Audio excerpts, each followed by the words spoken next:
विण दोघातली तुटेना. 30 डिसेंबर भागामध्ये आनंद श्वेताला म्हणतो, मला एक सांगितलं आणि समोर वेगळंच बोललीस. मी तुला म्हणालो ना, मी आहे तुझ्या पाठीशी, बोल. श्वेता घाबरत म्हणते, सर, ते शेळके सर. आनंद म्हणतो, अंशुमनचा मॅनेजर. ती आता हो म्हणून मानायला होते. आनंद म्हणतो, त्यांचं काय?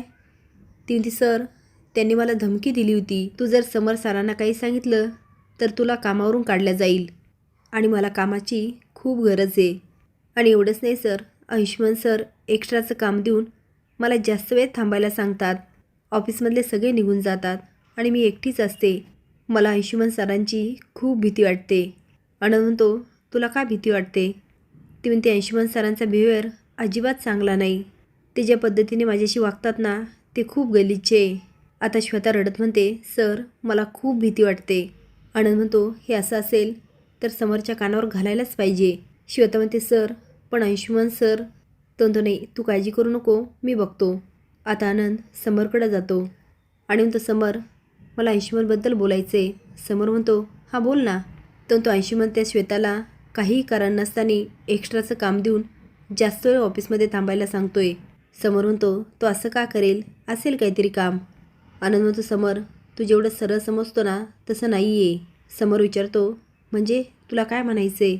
तो श्वेताबद्दल अंशुमनची नियत अजिबात चांगली नाही आहे. समर म्हणतो, आनंद, अरे हे काय बोलतोस? तुला तरी कळतंय का? आनंद म्हणतो, चांगलंच कळतंय आणि त्याला साथ देतो तो शेळके. अरे श्वेताने तुला काही सांगू नये म्हणून त्या शेळकेनी तिला धमकी दिली आहे. समर म्हणतो, त्या शेळकेची एवढी हिंमत? एक काम कर आनंद, तू श्वेताला बोलव. आता आनंद श्वेताला फोन करतो आणि म्हणतो, समर सरांच्या केबिनमध्ये ये. श्वेता येते पण खूप घाबरते. समर म्हणतो, हे बघ श्वेता, तू अजिबात घाबरू नको, जे काय ना ते खरं खरं सांग. ती म्हणते, सर, अंशुमन सर मला केबिनमध्ये बोलवतात आणि अंशुमन जे काय करत असतो ते आता श्वेता सांगते. हे ऐकून तर समर आणि आनंद शॉकच होऊन जातात. समर म्हणतो, हा आरोप खूप गंभीर आहे श्वेता. आणि म्हणतो, आनंद, अंशुमनला बोलव. आता अंशुमन येतो आणि म्हणतो, हा दादा, तू मला बोलवलंस? तो श्वेताकडे बघतो आणि जरासा दचकतो. समर म्हणतो, श्वेता, जे काय घडलं ना ते सगळं सांग. आता श्वेता सांगायला लागते आणि अंशुमनला घामच फुटतो. इकडे मात्र मंदाकिनी खूप गोंधळ घालत असते, कारण पिंट्या दादाचं नाव घेतल्यावर आदिरा तिला चांगलंच सुनवते आणि माझी पार्टी मान्य नसेल तर तुम्ही काही वेळासाठी घराबाहेर जाऊ शकता असं सांगितलेलं असतं. त्यामुळे रडत मंदाकिनीने स्वानंदीला फोन केलेला असतो. पण मंदाकिनीचं बोलणं स्वानंदी मनावर घेत नाही आणि मला खूप काम आहे असं सांगते. आता मंदाकिनी अक्षरशः रडायला लागते. त्यामुळे स्वानंदी म्हणते, आई, माझं काम संपलं की मी घरी येते. आता स्वार्थी मंदाकिनी त्याचाही फायदा उठवते आणि म्हणते, स्वानंदी, येताना भाजी घेऊन ये बाई, नाहीतर भाजी आणायला मलाच जावं लागणार. आता स्वानंदी घरी येणार म्हणून मंदाकिनी सारखी वाट बघत असते. स्वानंदी घरी जाते आणि मंदाकिनी सुरू करते, बघ ना स्वानंदी, हिला पार्टी करायची आणि खर्च काय तर म्हणे 30-35 हजार रुपये. अगं मी तिला बोलले, हा तर आपल्या सगळ्यांचा महिन्याचा खर्च आहे. पण अगं ती आदिरा ऐकायलाच तयार नाही आणि म्हणते, कसं मी खर्च करते? मी काय म्हणते, काही गरज आहे का या गोष्टीची? स्वानंदी म्हणते, आई, तू शांत हो बरं. आणि अगं तिला करायची ना पार्टी तर करू दे ना. मी तिला समजवते की एवढा खर्च करू नको, ती ऐकेल माझं.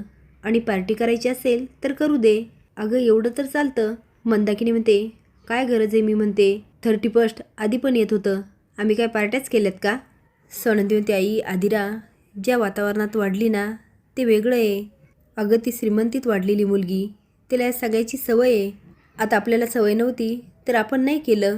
मंदाकिनी म्हणते, पण आता ती ह्या घरामध्ये लग्न करून आली ना, मग काय गरज आहे ह्या घरासारखंच राहायचं? स्वानंदी म्हणते, आई, सोड ना आता. अगं तिला फक्त बदलण्यापेक्षा आपणही थोडं बदलायचं. आणि मी बोलते आदिरा आणि रोहनशी. मंदाकिनी म्हणते, तो रोहन तिच्याच बाजूने बोलतोय, काय तर म्हणे तिला पार्टी करू दे आणि तू होकार दे. मी नाही म्हणत होते, पण त्याने पण ऐकलं नाही आणि म्हटला तुझा होकार समजतो आणि सांगतो आदिराला. ह्या घरामध्ये माझ्या शब्दाला काही किंमतच नाही. आता स्वानंदी आदिराकडे जाते आणि म्हणते, हाय आदिरा. आदिरा म्हणते, नंदूताई. ती आता स्वानंदीला लगेच मिठी मारते. स्वानंदी म्हणते, काय एका माणसाला पार्टी करायची? आदिरा म्हणते, हो ना नंदूताई, पण आई ऐकायलाच तयार नाही. हे करू नको, ते करू नको सारखं म्हणत असतात. आणि तुम्हाला माहिती आहे का मला काय म्हणाल्या की तुझ्या पिंट्या दादाने तुला सवय नाही लावली का? आता मला सांगा ह्यामध्ये पिंट्या दादाची काय चूक? स्वानंदी म्हणते ओके ओके तू शांत हो. मी काय म्हणते आदिरा, तुला पार्टी करायची तर एक आयडिया देऊ का? आदिरा म्हणते आयडिया? शुअर. आता बघूया स्वानंदी आदिराला कशी तयार करते आणि समर श्वेताला न्याय देऊ शकेल की नाही. तुम्हाला काय वाटतं, समरचा न्याय बरोबर असतो की स्वानंदीचा? हे कमेंट बॉक्समध्ये नक्की सांगा. नवीन अपडेट जाण्यासाठी लाईक आणि सबस्क्राईब करा. धन्यवाद.